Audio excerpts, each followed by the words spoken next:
자, 1번 볼게요. 1번.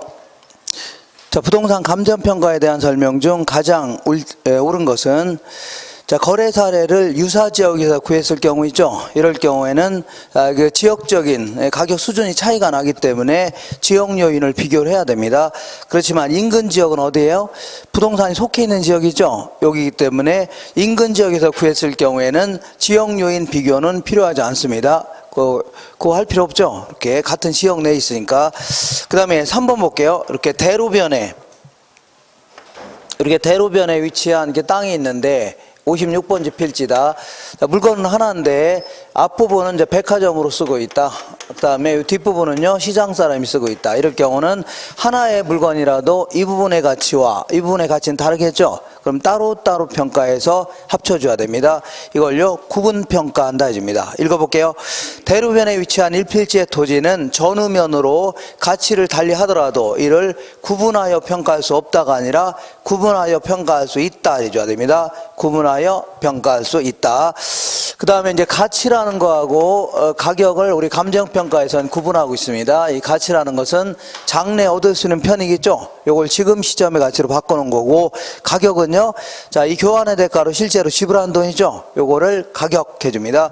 그래서 2번 보겠습니다. 2번에 2번. 단기적으로는 가격은 가치로부터 괴리되는 현상이 나타날 수 있습니다. 그렇지만 장기적으로는 결국은 가격과 가치는 일치한다는 얘기죠. 이렇게 해줘야 돼요. 그 다음에 3번 볼게요. 부동산 가치는 자 미래의 값이 아니라 현재의 값입니다. 그러니까 장래 편익을 지금 시점의 가치로 바꿔놨기 때문에 현재의 값이다 해줍니다. 그리고 가격은요, 자 이 10분 전에 거래했던 1년 전에 거래했던 과거는 과거죠. 그러니까 가격은요 과거의 값이다. 이거 맞네요. 어쨌거나 가치는 현재의 값이 되는 겁니다. 이렇게 자 이렇게 정리하시고, 그 다음에 이 부동산 가치라는 것은 결국은 이 단기적으로는 가격과 괴리되지만 장기적으로는 일치합니다. 이때 이제 부동산 가치도 결국 시장에서 결정되는 겁니다. 시장에서 수요와 공급에 의해서 결정되는데, 이때 이 부동산 시장에 직접 영향을 미치는 요인을요 부동산 가치의 발생 요인 해줍니다. 그 다음에 이 발생 요인에 영향을 미치는 요인을요 부동산 가치의 형성 요인이 되어집니다. 자, 이 발생 요인에는 한 4가지 정도, 맨 먼저 유용성, 그러니까 수요 공급을 변화시키는 요인들 얘기합니다. 자, 부동산이 인간에게 주는 만족감이라든가 효용, 이걸 뭐라고요? 유용성이라는 겁니다. 그 다음에 이러한 수요는 반드시 유효 수요가 돼야 됩니다. 유효 수요. 그 다음에 이제 공급에 영향을 줄 수 있는 희소성. 자, 희소성이라는 것은 그냥 뭐 절대적인 희소성을 얘기하는 게 아니라 상대적 희소성이다. 그래서 자, 수요에 비해서 어느 정도 부족하냐 그런 얘기죠. 이걸 뭐라고요? 상대적 희소성이라는 겁니다. 마지막으로 이전성, 권리 이전 정도가 어느 정도 자유롭냐는 걸요 이전성이라는 겁니다. 자, 그 다음에 이러한 발생 요인에 영향을 미치는 요인은 크게 이제 사회적, 경제적, 행정적 요인, 이런 식으로 구분할 수 있습니다. 한번 읽어볼게요. 자, 거기 3번 보겠습니다. 다음은 부동산의 가치 발생 요인과 가치 형성 요인에 대한 설명이다. 적절하지 않은 것은 부동산의 가격 발생 요인인 유용성, 상대적 희소성, 유효수요, 이전성은 가치 형성 요인에 영향을 받는다. 얘네들은요 가치 형성 요인에 영향을 받는 겁니다. 예를 들어 이 지역에 지하철이 들어오기로 했다. 그러면 인간에게 주는 만족감이 커진 거죠. 그럼 이게 수요가 이렇게 증가할 수 있다는 얘기입니다. 그러니까 얘가 여기에 영향을 주고 최종적으로 가치에 영향을 준다는 얘기죠. 이렇게. 4번 한번 보겠습니다. 4번에 상대적 희소성이란 공급에 비하여 수요가 질적 또는 양적으로 유한하고 부족한 상태. 이거는 공급과 수요를 바꿔놓으세요. 바꿔놓으셔서 수요에 비하여 공급이 질적 또는 양적으로 유한하고 부족한 상태 있죠. 요걸 얘기합니다. 공급과 수요를 바꿔놓으셔야 됩니다. 그 다음 이제 부동산의 가치의 제원칙이라고 해서 부동산 가치도 어떤 법칙성을 띠면서 움직이는데 이걸 잘 알므로써 감정평가하는 데 도움을 받고자 한다는 얘기입니다. 그래서 4번 한번 볼게요. 동일한 효용을 가진 여러 부동산 중에서 가격이 가장 낮은 것이 선택되고 이 가격이 다른 부동산의 가치 형성에 영향을 미치는 가치 원칙을요, 이걸 대체의 원칙이라는 겁니다. 대체의 원칙. 그러니까 자, 대림 아파트나 삼성 아파트나 같은 지역에 있고 만족감이 큰 차이가 없다면 서로 싼 놈을 구입하는 과정에서 비슷해진다는 얘기죠. 이런 거 뭐라고요? 대체의 원칙이라는 겁니다. 5번 볼게요. 부동산 가치의 제 원칙에 대한 설명으로 옳지 않은 것은, 자, 1번에 기준 시점 확정에 이론적 근거가 되는 원칙, 요거는요 변동의 원칙입니다. 계속해서 변하기 때문에 특정 시점을 다 명시할 필요가 있다는 얘기죠. 변동의 원칙이다. 한 페이지 넘겨보겠습니다. 자, 3번 보시면 부동산의 가치는 각 구성 부분인 전체 부동산 가치에 기여한, 각 구성 부분이 전체 부동산 가치에 기여한 정도를 합한 것이라는 거, 이걸요 수익 체증 체감의 법칙이 아니라 기여의 원칙을 얘기합니다. 어떤 원칙이라고요? 기여의 원칙. 각 구성 부분이 부동산 가치에 어느 정도 기여했냐, 기여도를 모조리 합친 거라는 얘기죠. 이걸요 기여의 원칙이다 해줍니다. 5번 보겠습니다. 균형의 원칙은 기능적 감가의 이론적 근거가 된다. 이거 맞는 겁니다. 자, 균형의 원칙에 위배된다, 부합되지 않는다 그러면 기능적 감가라는 걸 해야 됩니다. 기능적 감가. 자, 항상 부동산의 가치를 평가할 때는 요 부동산의 가치를 평가하려고 한다. 그러면 느닷없이 요걸 대상 부동산이라는데, 느닷없이 여기 와서 이걸 평가하면 안 되고 일단 요 지역을 먼저 분석할 필요가 있습니다. 자, 지역의 사회적, 경제적, 행정적인 재반 요인을 쭉 분석한 다음에 요 부동산에 와서 요거에 도로에서 가까운 놈이냐, 5층짜리냐, 10층짜리냐, 주변 환경과 잘 어울리냐, 이런 걸 다 분석하는 걸요 개별 분석이라는 겁니다. 자, 그러면 이 지역 분석을 하려는 궁극적인 목적과 얘의 궁극적인 목적이 뭐냐면, 얘는 일단은 이 지역의 표준적인 이용을 파악해 보려고 하는 겁니다. 그런 다음에 이 가치 수준을 한번 결정해 보려고 하는, 이러한 걸 뭐라고요? 지역 분석이라 한다면, 개별 분석은요, 이 부동산이 자, 이 외부적인 요인이라든가 외부 환경에 비쳤을 때 좀 제대로 이용하고 있냐, 최유효 이용 여부를 파악한 다음에 구체적인 가치를 구하려고 하는 겁니다. 구체적인 가치. 자, 한번 읽어볼게요. 자, 6번 보시면 다음은 지역 분석과 개별 분석에 대한 설명이다. 가장 올바르지 않은 것은, 아무래도 지역 분석은 이 지역 전체의 어떤 가격 수준을 결정하는 거기 때문에 왜 그 지역은 비슷해지냐면 꼼짝 못하니까, 바로 옆에 있으니까 그런 거죠. 그러니까 부동성, 인접성과 밀접히 관련되어 있고, 이 개별 분석은요 부동산마다 좀 차이가 나는 이유는 뭐 도로에서 가깝냐, 뭐냐, 1년밖에 안 됐냐, 50년 된 거냐, 이것 때문입니다. 개별성 때문입니다. 그다음에 목적은, 얘는요 표준적 이용을 파악해서 가치 수준을 결정하는 거라면, 얘는요 최유효 이용 여부를 파악한 다음에 구체적 가치를 구하려고 하는 겁니다. 그 다음에 얘는 이제 먼저 하는 거고, 얘는 뭐야? 나중에 하는 겁니다. 이렇게. 그 다음에 원칙은, 얘는 아무래도 지역 전체에서 이 부동산과 이제 적합성 여부 있죠? 요걸 중심으로 이제 따져보는 겁니다. 그렇기 때문에 이거는 적합의 원칙과 관련돼 있고, 개별 분석은요 주로 이제 부동산 내부를 중심으로 해서 제대로 이용하고 있냐, 여기에 초점을 맞추는 거기 때문에 균형의 원칙과 더 밀접히 관련되어 있습니다. 그러니까 4번이 틀렸습니다. 균형의 원칙과 적합의 원칙을 바꿔놓으세요. 그 다음에 형태는, 얘는 이제 전체적이고 거시적 분석이라면, 이 개별 분석은요 부분적이고 미시적 분석이다, 이렇게 정하면 됩니다. 그 다음에 이제 자, 이 감정평가 3방식에서 이제 원가 방식이라는 것은 어떻게 하는 거예요? 원가 방식은 들어간 비용이 얼마냐, 여기에 초점을 두고서 평가하는 방식인데, 예컨대 지은 지 5년 된 건물이 있다고 치자. 5년 된 건물이 있는데 애초에 1억을 들여서 건물 지었답니다. 근데 이제 여기 한 5년 정도 지났으니까 건물만의 가치를 따진다면 가치가 많이 줄어들었겠죠. 이때 이제 이 건물은 20년 뒤만 지나면 철거해야 된다. 그러면 5년 정도 지났으니까 4분의 1 정도 지난 거 아닙니까? 그러니까 한 2,500만 원 정도가 가치가 감소했을 거 아니냐. 그럼 이때는 얼마라고요? 7,500만 원 정도 된다. 이렇게 평가하는 걸 원가법이라 하는데, 이런 식으로 평가했다가는 문제가 생깁니다. 왜냐하면 이 건물도 실물 자산이죠. 물가가 올라갈 수 있어 없어요? 있죠. 주변에 대학교가 들어올 수도 있고 지하철이 들어올 수 있는 거 아닙니까? 그러니까 이렇게 평가하면 안 되고 물가 상승을 반영시켜야 됩니다. 그럼 어떻게 하냐면 이렇게 하는 겁니다. 자, 요 건물을 평가하고자 하는 시점에서의 건축 자재 가격, 인건비, 수급인의 이윤 이런 걸로 해서 다시 한번 지어본다면 얼마가 들어갈 것인가? 한 3억 정도 들어갈 거 아니냐? 그러면 이렇게 한다면 일단 물가 상승이 반영된 거죠. 그러면 한 20년 지나면 철거해야 되니까 한 4분의 1 정도 지났으니까 한 1억 정도의 가치가 줄었을 거 아니냐? 그럼 이때는 얼마라고요? 2억 정도의 가치가 있다. 이렇게 평가하는 걸요. 이거를 원가법이라는 겁니다. 이때 요 3억을 뭐라고요? 재조달 원가라 하는 겁니다. 요 1억을 뭐라고요? 감가 누계액이다. 자, 이렇게 해서 구한 걸요. 적산 가치다 해줍니다. 적산 뭐라고요? 가치다. 한번 읽어볼게요.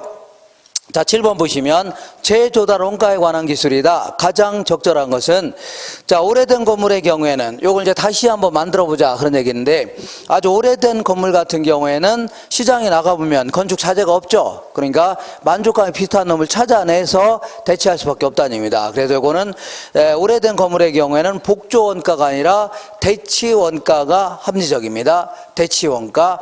대치 원가 있죠? 이렇게. 그리고 신축 건물에는요, 대치 원가가 아니라 뭐라고요? 복조 원가가 합리적이다. 그러니까 복조와 대치를 바꿔놓으세요. 위아래를 바꿔놓으시면 됩니다.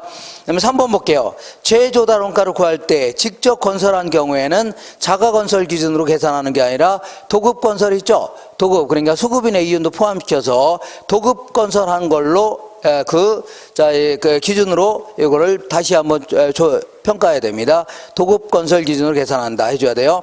그 다음에 5번 해볼게요. 오래된 가옥이라든가 공장 등은 재조달 원가를 틀린 거를 계속 해야 되겠네요. 적절한 거니까. 2번도 볼게요. 2번. 건축 자재라든가 공법 등의 변천에 의하여 대상 부동산의 재조달 원가를 구하기가 곤란한 경우에는 대치 원가를 적용할 수 없다가 아니라 이런 경우에 대치 원가를 적용할 수 있다 해줘야 돼요. 이런 경우에 적용할 수 있다. 그 다음에 4번 볼게요. 재조달 원가는 적산 가치의 하한선이 아니라, 자, 재조달 원가가 아무것도 안 뺐을 때는 적산 가치의 상한선이 되는 겁니다. 재조달 원가가 가장 높을 때의 가격입니다. 그러니까 재조달 원가는 적산 가치의 상한선에 해당된다 해줘야 돼요. 그럼 5번만 맞는 건데, 오래된 가옥이라든가 공장 등은 재조달 원가를 산정 시에 대치 원가를 사용하며, 맞습니다. 이 경우에는 기능적 감가 있죠? 형식이 구식화됐다 이런 거를 통해서 감가 같은 거 하게 되면 이중 감가가 됩니다. 그러니까 요거 맞습니다. 5번 기능적 감가를 행하지 않는다 해줘야 돼요. 그 다음에 8번 볼게요. 다음은 감가 수정에 관한 설명이다. 바르지 않은 것은, 자, 우리 감가 이렇게 하는 걸요, 감가 수정이라는 겁니다. 여기서 요거 빼는 걸 뭐라고요? 감가 수정이라는 거고, 자, 기업 회계에서는 감가 상각이다 이렇게 표현하는데, 자, 어쨌거나 감가 수정을 하는 이유는 요거는 현존 재화, 지금 현재의 재화의 가치를 평가하려고 하는 거고, 기업 회계에서의 감가 상각은요, 자, 이 취득 원가를 그 비용으로 처리하면서 매기 적절한 경영 성과를 보고하려고 하는 겁니다. 경영 성과. 그래서 자, 9번 볼게요. 다음은 감가 수정 방법에 대한 설명이다. 틀린 것은, 자, 감가 초기에 평가액이 많이 산출되는 방법은 정률법이 가장 많이 산출되는 방법은 상환기금법이 가장 많이 산출됩니다. 그 다음에 정액법, 정률법 이렇게 됩니다. 그러니까 요거 맞는 편입니다. 요거는, 자, 우리 요걸 하게 되면 시간이 너무 많이 걸리니까 요거 노트 보면 확인할 겁니다. 노트 보시면 확인이 될 거예요. 그 다음에 3번 볼게요. 정액법은 감가 누계액이 매년 똑같기 때문에 감가 누계액이 경과년수에 비례하여 증가합니다. 그래서 이걸요, 직선법 이런 표현도 씁니다. 직선법이라 한다. 그 다음에 정률법 같은 경우는 처음에는 많이 상각하고 시간이 갈수록 줄여드는 방식 있죠? 요걸 얘기합니다. 그래서 정률법이란 상각액은 첫 해가 가장 작고가 아니라 가장 많고, 첫 해가 가장 많고 시간이 갈수록 체증이 아니라 뭐라고요? 체가 많은 방법이다 해줘야 돼요. 시간이 갈수록요, 체가 많은 방법이다 해줘야 됩니다. 다음에 10번 볼게요.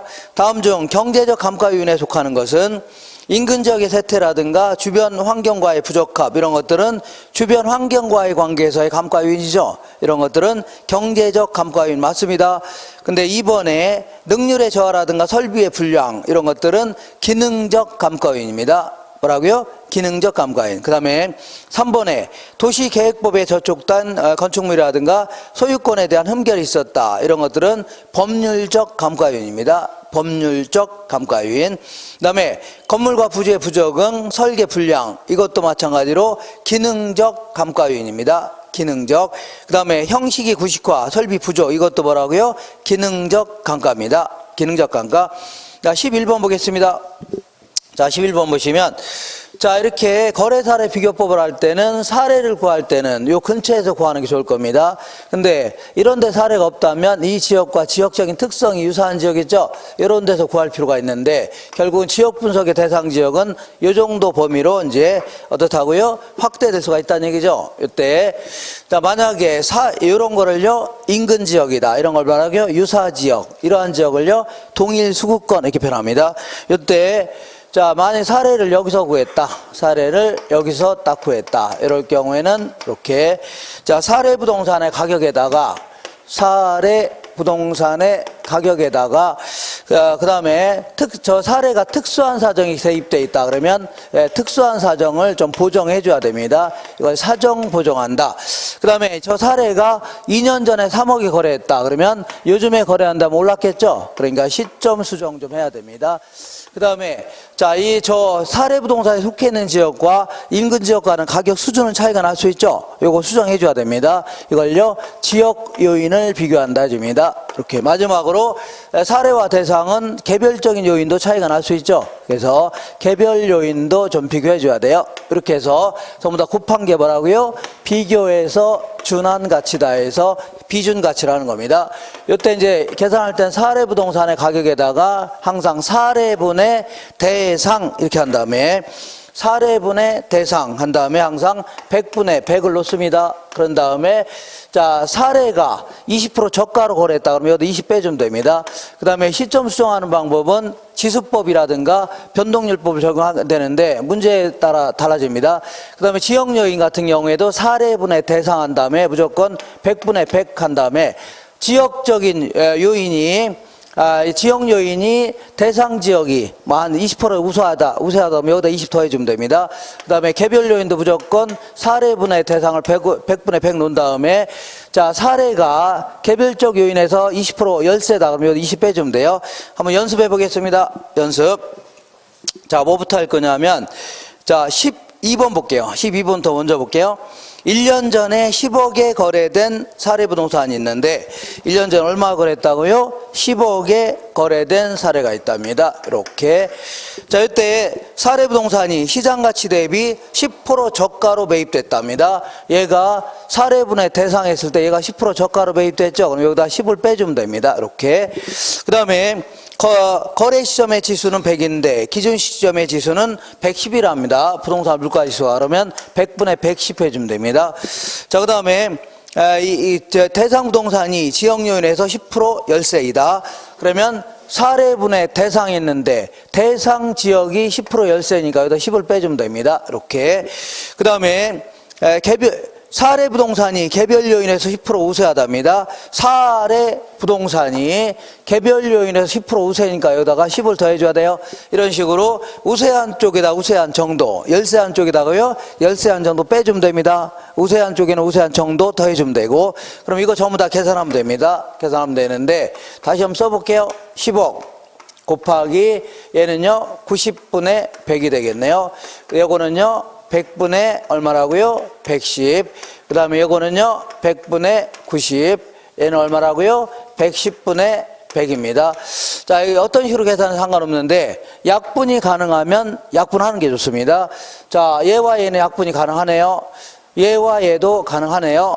자, 그 다음에 자, 얘와 얘도 가능하네요. 얘와 얘도 가능하죠? 그럼 결국은 10억이 되는 겁니다. 얼마라고요? 10억. 이렇게. 자, 아주 좋은 문제니까 요 12번 가지고 단번에 전체 내용을 다 확인할 수 있습니다. 단번에. 자, 그 다음에 11번 보겠습니다. 11번.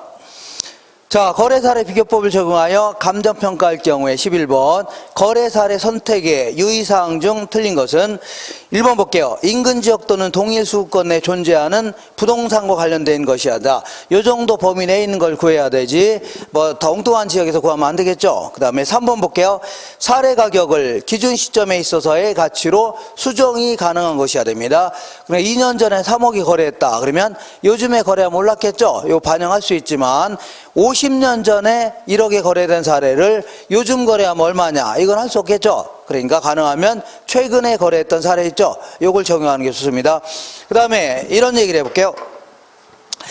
자, 분명히 대상부동산은 낮인데 아무리 찾아봐도 동일 수급권 내 낮이가 거래된 사례가 없답니다. 낮인데. 자, 그럼 어쩔 수 없이 건부지를 선택을 할 수는 있습니다. 건부지 선택할 수 있는데 이때는 건부지는 건물까지 같이 거래한 거죠. 그러니까 전체 거래가 10억에 거래했다면 얘를 이 토지 부분으로 건물 부분과 토지 부분 쪼개줘야 되겠죠. 그런 다음에 얘와 토지와 요 토지끼리 비교해야 될 거 아닙니까? 이런 식으로 비교하는 걸요 배분법이라는 겁니다. 뭐라고요? 배분법. 그래서 5번이 틀렸는데 11번에 5번 볼게요. 개별적 요인의 비교가 가능한 경우라 할지라도 예컨대 나지와 건부지와는 유형을 달리하므로 사례자료로 선택하는 것은 부적절하다가 아니라 배분법으로 가능하다 해줘야 돼요. 뭐로 가능하다고요? 배분법이라는 걸로 가능하다 해줘야 됩니다. 그 다음에 자, 우리 수익환원법에서는 거의 물어보는 게 자, 이 환원율을 구하는 방식, 요거를 자주 물어보는데, 자, 환원율 구하는 방법은 시조 12다. 시조 2 뭐라고요? L부다. 이렇게. 자, 시장 추출법, 조성법, 요걸 요소 구성법 이런 표현도 씁니다. 투자결합법. 투자결합법은요, 물리적 투자결합법이라는 게 있고, 금융적 투자결합법. 그 다음에요, L우드법. 그 다음에요, 부채감당법. 이렇게 구분하는데, 자, 볼게요. 13번 보겠습니다. 수익환원법에서 사용하는 환원율을 구하는 방법이 아닌 것은, 자, 다른 건 다 여기 있는 거 해당되는데 1번이 틀렸네요. 이 분해법, 요거는 감가 수정하는 방식입니다. 뭐라고요? 감가 수정 방식이에요. 이렇게. 자, 그래서 관찰 감가법을 약간 업그레이드 시킨 방식, 요걸요 분해법이라는 겁니다. 자, 14번 볼게요. 환원율을 구하는 방법에 대한 설명이다. 잘못된 것은 1번에 시장 추출법, 요거 나오면 무조건 사례가 나와야 됩니다. 사례 가지고. 자, 그래서 사례 부동산의 최근 매매 사례를 통하여 환원율을 구하는 방식이다. 맞습니다. 자, 3번 볼게요. 자, 얘네들은 무조건 물리적이나 금융적이나 이런 거 나오면 무조건 뭐 다르다, 뭐 구분할 수 있다 이런 표현이 나와야 됩니다. 다르다, 구분할 수 있다. 그러니까 물리적 투자결합법은 부동산으로부터 발생하는 순수익을 토지 및 건물의 수익률로 구분된다, 아니면 다르다, 이러한 가정하에 환원율을 결정하는 방법이다. 맞습니다. 그 다음에 5번 볼게요. 부채 감당법은 얘는요 저당 투자자 입장에서 주로요 부채 감당률 가지고 구하는 겁니다. 그러니까 이게 틀렸는데 지분 투자자가 아니라 뭐라고요? 저당 투자자 입장에서 채무 불이익률이 아니라 부채 감당률을 이용하여 종합 환원율을 결정하는 방식입니다. 자, 15번 볼게요. 부동산 감정평가에 대한 설명 중 틀린 것은 1번 볼게요. 자, 자동차는 거래사례 비교법을 한다. 맞습니다. 2번에 구분 소유권의 대상이 되는 건물 부분과 대지 사용권을 일괄하여 평가하는 경우, 이런 경우에는 빈번한 거래가 있기 때문에 이런 경우는요 원가법으로 하는 게 아니라 거래사례 비교법으로 하도록 하고 있습니다. 뭐라고요? 거래사례 비교법. 자, 거래사례 비교법. 그리고 3번에 특허권 같은 경우는 형태가 있어 없어요? 없죠. 이런 건 전부 다 수익환원법으로 합니다. 수익환원법. 자, 이렇게 해서 자, 이런 얘기를 좀 했었는데 좀 기억이 좀 안 날 겁니다. 그래서 계속해서 계속 반복해서 할 거니까 그렇게 하시고, 오늘은 어디를 볼 거냐면, 자, 요거 볼게요. 요거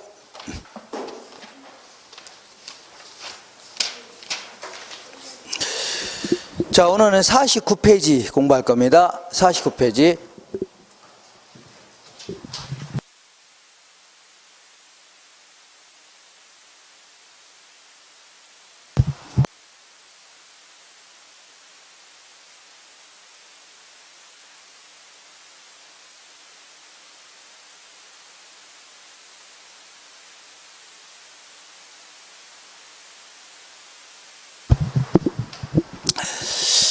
자, 우리 강의 노트 40페이지 보겠습니다. 40페이지에 입지 및 공간 구조론 이렇게 되어 있는데, 자, 맨 먼저 이거와 관련돼서 지대 이론이라는 걸 공부할 겁니다. 지대 이론. 자, 우리 그 빨간한 교재 거기에는 172페이지 있을 겁니다. 뭐 쓸 수 있으면 쓰시고, 가능하시면 노트 있죠? 요즘으로 공부하시면 됩니다. 노트하고 그 문제집 있죠? 이런 것만 잘 정리하시면 돼요. 자, 이 교재를 보면 오히려 더 막 힘들어질 수도 있습니다. 복잡하게 써놔갖고. 자, 볼게요.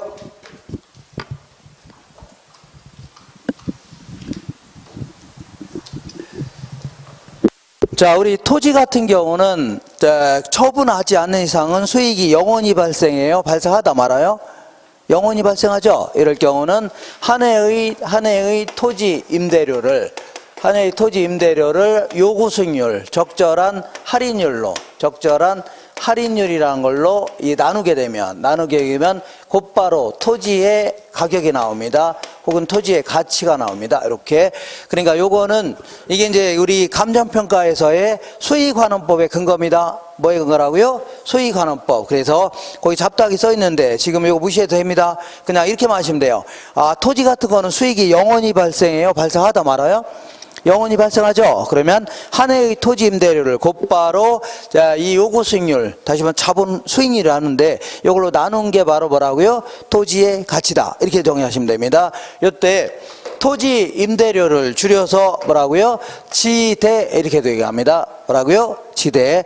그 다음에 토지 가격을 줄여서 뭐라고요? 지가 해줍니다. 지가. 그리고 토지 임대료는 뭐 1년간의 임대료 이렇게 표현하기 때문에 요거는요 유량 변수가 되겠네요. 그 다음에 요거는 지금 현재의 가치 이렇게 해줘야 되기 때문에 저량 변수가 될 수 있습니다. 저량 변수. 이렇게 해서 용어 정도만 일단 지금 기억하시면 됩니다. 그러니까 토지 임대료를 줄여서 뭐라고요? 지대다. 토지 가격을 줄여서요 이거를 지가다. 이렇게 마시고. 자, 이번에는 이제 토지의 가격이, 토지의 임대료가 어떤 땅은 임대료가 비싸고 어떤 땅은 싸냐는 얘기죠. 이거 관련돼서 여러 명 학자가 얘기한 이론들이 있는데 이런 걸 주로 이제 물어봅니다. 네, 근데 여기서는 전부 다 이제 거의 1800년대 주로 나온 이론들입니다. 그렇기 때문에 1800년대는 거의 농경사회 아닙니까? 그죠? 그러니까 농지에 대한 지대, 그러니까 농지에 대한 지대를 중심으로 어떤 농지는 임대료가 비싸고 어떤 건 싸냐는 얘기죠. 여기에 초점을 두고 이제 정리해 볼 겁니다. 그리고 여기는 전부 다 지주가 뭐예요? 땅 주인이죠. 땅 주인은 농사 안 짓습니다. 땅 주인 농사 안 짓고 전부 다 그 농부들한테 빌려주는 겁니다.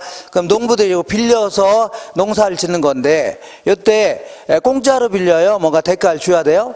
대가 줘야 되죠? 여기가 바로요 지대다 해주면 됩니다. 뭐라고요? 지대다.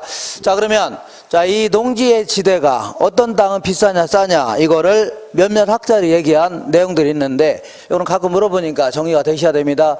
맨 먼저 차액지대설이다. 얘는요 절대지대설이다. 그 다음에요 얘는요 입지교차지대설이다. 이렇게 합니다.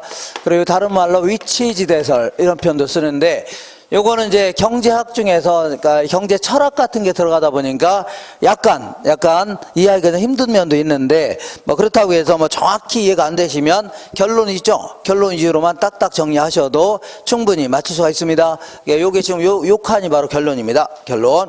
그러니까 차액지대설은 토지마다, 농지마다 수학 체감의 법칙이 작용된다. 자, 수학 체감의 법칙이 작용되는데 토지마다 비옥도의 차이, 이게 결국은요 지대를 결정한다. 자, 요거부터 먼저 해야 되겠네요. 이거 사람 이름도 오늘은 이제 유독히 사람 이름이 많이 나옵니다. 사람 이름. 그다음 요거는요 리카도라는 사람이 얘기한 이론입니다. 그 다음에 요거는요 칼 마르크스라는 사람이 얘기한 이론이고, 요거는요 튀넨이라는 사람이 얘기한 이론인데, 자, 요거는 항상 읽을 때는 리카도의 차액지대설 이런 식으로 읽으세요. 그 다음에 뭐라고요? 마르크스의 절대지대설 이런 식으로 읽어야 되는데, 나는 읽기 힘들다 그럴 경우는요 이렇게 차리 전우말을 줄여서 뭐라고요? 차리 절마 입이 톡 튀어나왔네. 이렇게 차리 절마 뭐가 튀어나왔다고요? 입이 톡 튀어나왔네. 이렇게 기억하세요. 그래서 차익지에서는요, 리카도, 절대지에서는요, 마르크스, 입지교차지에서는요, 튀넨. 정리할 수 있죠? 이렇게 사람 이름, 오늘따라 유독히 사람 이름이 많이 나옵니다. 짜증나게. 한두 명이 나와서, 대들면, 이 기억나는데, 막 떼거지로 나옵니다. 오늘은. 유독히 어떻게 나온다고요? 떼거지로. 자, 그러면 어쨌거나 차익지에서는, 자, 리카도가 얘기하는데, 자, 비옥도의 차이가 지대를 결정한다. 이렇게 얘기했던 거고, 마르크스 같은 경우는 자본주의과에서는 농지를 갖고 있는 사람은 몇 명 대화한대요? 안 되는데 이걸 이용하려는 농부들은 무지하게 많다. 그래서 초과 수요와의 이 사유재산 가지고 있다는 사실만으로도 얼마든지 지대가 발생할 수 있다는 얘기죠. 이게 바로 마르크스의 논리고, 이 사람은요, 수송비의 차이가 지대를 결정한다. 이렇게 했던 겁니다. 자, 그러면 하나하나 좀 알아볼게요. 하나하나. 이게 결론 위주로 일단 딱 알고 계시고. 자, 이 사람은 지주가 있는데, 지주가 뭐예요? 땅 주인입니다. 땅 주인이 땅을 여러 가지 형태의 땅을 갖고 있는데, 이렇게 보겠습니다. 요거는 비옥도가 아주 좋은 땅, 상급지. 얘는요, 한 중간 정도. 얘는요, 비옥도가 아주 안 좋은 땅. 이렇게 해서 한 세 가지 형태로 구분해 볼게요. 구분한 다음에, 자, 어떤 땅이든 단위 면적당 10불이고 경작하는 비용은 똑같다고 가정해 보자. 단위 면적당 10불이고 경작하는 비용은 50원씩 똑같다고 가정해 보자. 자, 그리고 항상 이 경제학에서는 이 비용에는 정상적인 이윤도 다 포함되어 있는 겁니다. 먹고 살 만큼의 이윤이죠. 요거 전부 다 비용으로 처리하고 있습니다. 그리고 요 비용에는 아직은 지주한테 줄 돈이죠. 요거는 포함이 안 돼 있습니다. 아직은 누구한테 줄 돈이라고요? 지주한테 줄 돈이 뭐예요? 지주한테 줄 돈이 지대예요, 지가예요? 지대 아닙니까? 지대는 아직 포함이 안 됐습니다. 이렇게. 그러면 어쨌거나 수익이라는 게 뭐냐면, 이건 전부 다 일단은 외국에서, 서양에서 나오는 이론들이기 때문에 밀농사를 가정해 볼게요. 얘들은 주식이 빵이죠. 그러면 밀농사 지어서 내다 파는 가격 있죠. 이걸 수익이라는 겁니다. 근데 아무래도 상급지 같은 경우는 비옥도가 좋아요, 안 좋아요? 좋으니까 생산량도 많을 겁니다. 품질도 좋을 수 있죠. 그러니까 한 100원 정도 된다고 치자. 파는 가격이. 그러면 50원 남았어요, 안 남았어요? 남았죠. 그죠? 그러면 지주가 돈 달라면 최대한 얼마라고요? 요 정도는 줄 의향이 있다는 얘기입니다. 왜냐하면 여기에는 자기 정상적인 이유는 다 포함되어 있는 거죠. 그러니까 실제 이만큼 남았으니까 지주가 달라면 이 정도는 최대한 줄 수가 있다는 얘기죠. 지주 입장에서도 너 먹고 살 만큼 이윤 다 빼고서 그만큼 남았으니까 그거는 내가 아주 좋은 땅을 빌려줬기 때문이다. 그거를 나한테 달라고 요구할 수 있다는 얘기죠. 이렇게. 그 다음에 중급지 같은 경우는 한 80원 정도 된다고 칠게요. 그러면 얼마라고요? 30원 남았죠? 요 정도를 최대한 줄 용의가 있겠네요. 그 다음에 하급지 같은 경우는 50원이라고 치자. 그럼 빵원이죠? 빵원 아닙니까? 그러니까 이 하급지 같은 경우에는 지주가 돈 달라면 줄 돈이 있어 없어요? 없죠? 남는 게 있어야 뭐 주든지 하는 거 아닙니까? 그죠? 그래서 이 사람은 이런 얘기를 했습니다. 이렇게 이익이 0인 땅을 한 개지 이렇게 해줄게요. 여기서 한 개지는 자, 이익이 끄트머리인 땅이죠? 이익이 0인 땅, 이러더라고요. 한 개지다. 그래서 한 개지로부터 출발해서 한 개지 이하의 땅에서는 지대가 발생하지 않는다. 한 개지 이하의 땅은 지대가 발생해요, 안 해요? 안 한다. 그러면 한 개지부터 출발해서 비옥도가 우수한 땅에 대한 대가, 생산성이 좋은 거에 대한 대가 있죠? 이런 게 뭘 결정한다고요? 지대를 결정한다. 이렇게 했던 겁니다. 이렇게. 그렇기 때문에 만약에 밀 가격이 올랐다. 자, 밀 가격이 오르면 시장의 가격이 좋아졌죠? 그러면 여기 커질 거 아닙니까? 그죠? 그러니까 오르면 이익도 커져요, 작아져요? 커지죠? 그럼 자연스럽게 지대도 올라가는 겁니다. 자연스럽게 뭐라고요? 지대도 올라간다는 얘기죠. 이런 논리가 자 리카도의 논리인데, 자 요거는 상당히 비옥도가 차이 나니까 지대가 차이 날 수밖에 없는 거죠. 바람직한 그런 내용은 맞지만 뭔가 몇 가지를 간과하고 있는 사실이 있다는 얘기입니다. 몇 가지를 간과하고 있다. 무슨 얘기냐면, 아무리 농경사회를 하더라도 이 사람의 논리대로라면 한 개지 이하의 땅은 지대가 발생해요, 안 해요? 안 하죠? 한 개지 이하의 땅은 지대 발생하지 않는다는 얘기입니다. 그러면 아무리 농경사회를 하더라도 이 당시에는 지주가 땅을 왜 갖고 있습니까? 지주가 땅을 갖고 있는 이유가 자기가 농사 지으려고 해요? 그렇지 않죠? 누가 빌려주면서 임대료 받으려고 하는 거 아닙니까? 근데 돈도 하나도 안 되는, 그러니까 임대료도 하나도 못 받는 농지를 갖고 있을 필요가 있어 없어요? 없다는 얘기입니다. 그잖아요? 그러니까 어떤 땅이든 지대는 발생할 수 있다는 얘기죠. 공짜로 누구한테, 자, 이 조카한테 빌려주기 전에는 지대는 다 발생할 수 있다는 얘기입니다. 근데 이 사람이 논리라면 한 개지 이하의 땅은 지대가 발생하지 않는다는 얘기죠. 요것도 문제가 되고, 두 번째는요, 이런 얘기를 해볼게요. 여기가 이제 도시가 있는데, 이 도시 근처에 농지들이 쭉 있습니다. 이렇게 동심을 그리면서 있는데 A 농지, B 농지가 있다고 치자. 자, 둘 다 비옥도는 똑같다고 치자. 둘 다 중급지라고 치자. 그러면 저 사람의 논리대로 하면 둘 다 자, 이 지대는 같아야 돼요, 달라야 돼요? 같아야 되죠?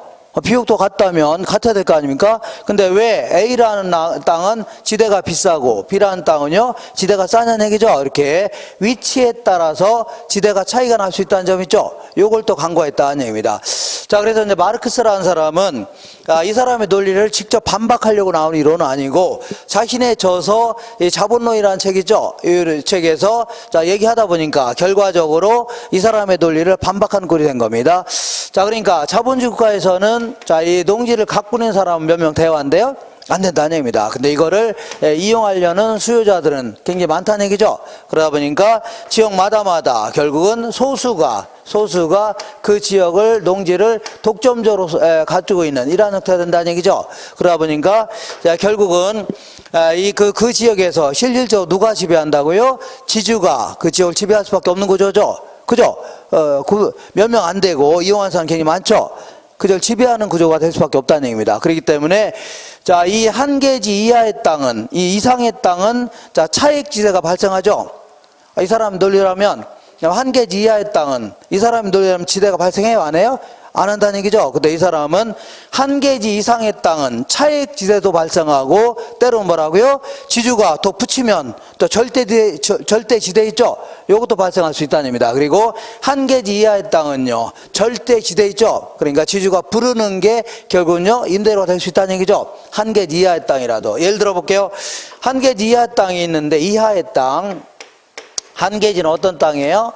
자, 수익도 50원이고 비용도 얼마라고요? 50원인 땅 아닙니까? 이익이 얼마인 땅이라고요? 0인 땅이죠. 근데 한 개지의 땅이라 하더라도 지대를 부르겠답니다. 예를 들어서 10원의 지대를 받겠답니다. 뭐 그런다고 해서 이 당시에는 다른 거 할 수 있는 일이 별로 있어 없어요? 농경사이기 때문에 농사 지어서 먹고 사는 게 일이었다는 얘기죠. 그럼 어쩔 수 없이 이런 땅이라도 결국은요 농부들 이용할 수밖에 없다는 얘기입니다. 그잖아요?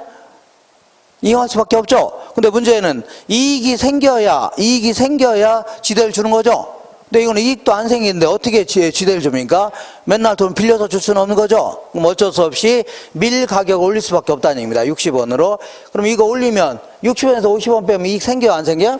생기죠. 요걸 갖다 낼 수밖에 없다는 얘기입니다. 그러니까 한 개지 이하의 땅이라도 지주가 자, 이 지대를 부르겠다 아니면 올리겠다 그럼 어쩔 수 없이 뭐라고요? 밀 가격을 올려서라도 이용할 수밖에 없다는 얘기죠. 이런 구조입니다.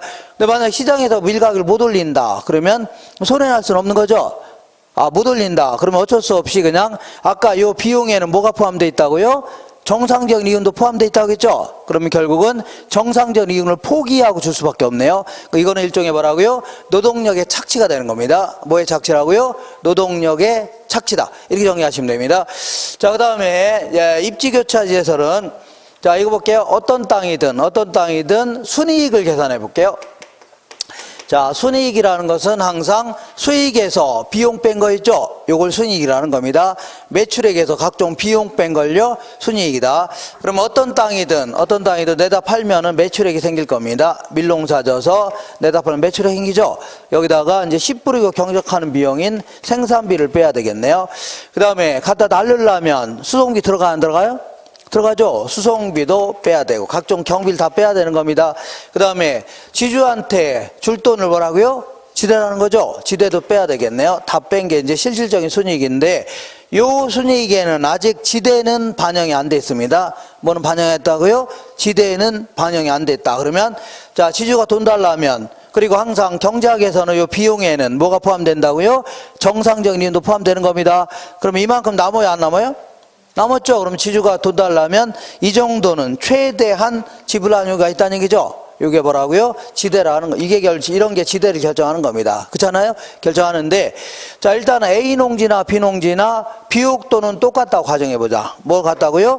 비옥도 같다면 생산량이라든가 품질은 비슷할 거 아니냐. 그럼 내다 파는 금액도 거의 비슷할 거 아니냐. 그런 얘기입니다. 자, 이 같다. 그런 얘기입니다. 같다. 그 다음에, 자, 둘 다 A 농지나 B 농지나, 자, 씨 뿌리고 경작하는 비용은 같다고 치자. 같다. 그죠? 근데 A 농지 같은 경우는 갖다 날르려면 수송비가 많이 들어 적게 들어요? 전부 다 요 도시에만 내다 파는 겁니다. 그럼 수송비가 많이 들어 적게 들어요? 적게 들죠? 적게 들으니까 순이익은 굉장히 커질 수밖에 없네요. 그러면 지주가 돈 달라면 줄 돈이 많아져 적어져요?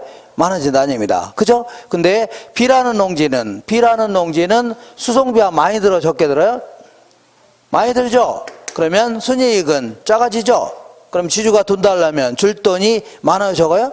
적을 수밖에 없죠. 그럼 결국은 A라는 농지와 B 농지가 자 지대가 차이가 난 이유는 뭐라고요? 수송비의 차이라는 얘기죠. 그러니까 외곽으로 나갈수록 수송비는 점점 증가하는 대신에 지대는 점점 낮을 수밖에 없죠. 그러니까 입지가 이렇게 교차되면서 지대 수송비의 차이가 지대를 결정한다. 이렇게 했던 게 뭐라고요? 이거를 튀네의 논리라는 겁니다. 이 사람은 비옥도는 그다지 중요한 게 아니라는 얘기죠. 비옥도는 얼마든지 비옥한 땅으로 만들 수도 있기 때문에 비옥도는 그다지 중요한 게 아니다. 뭐가 차이라고요? 수송비의 차이가 뭘 결정한다고요? 지대를 결정한다는 얘기죠. 이렇게 하시면 됩니다. 수송비의 차이가 뭐라고요? 지대를 결정한다. 이렇게 하시고, 자, 요거 잠깐만 쉬었다가 그 다음 랭싱 할 겁니다.